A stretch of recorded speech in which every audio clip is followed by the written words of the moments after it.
Bonjour, je vais faire une petite série que vous allez retrouver au fil des jours et je vais vous parler particulièrement de l'histoire du fils prodigue, de la parabole du fils prodigue.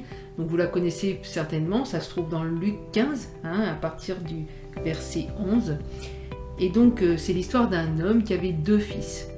Et l'histoire c'est que un des fils a demandé sa part d'héritage, donc il l'a donné, le papa a accepté de donner cette part d'héritage.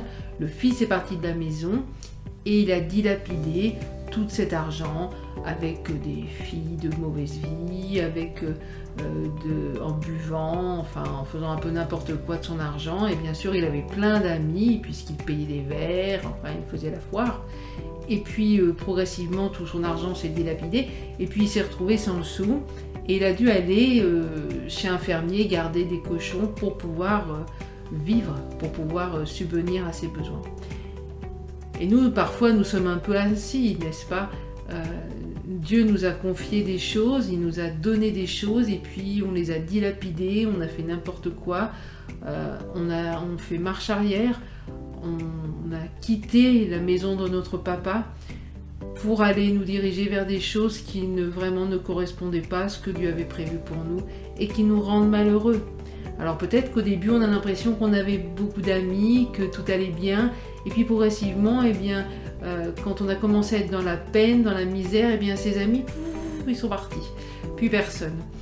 Et peut-être que toi qui m'écoutes, tu es dans cette situation. Alors la parole de Dieu nous dit que ce fils, pendant qu'il était en train de garder les cochons, il est rentré en lui-même.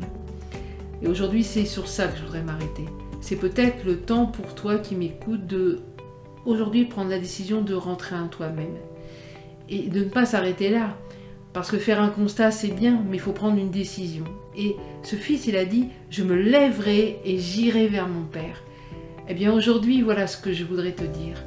Prends cette décision, lève-toi et dis, je vais vers mon père. Parce qu'il t'attend. Et je parlerai de ça à la prochaine capsule. Donc lève-toi, prends la décision aujourd'hui de te lever, d'aller vers ton Père parce qu'il ne te rejettera pas. À bientôt, que Dieu te bénisse abondamment. Bye bye.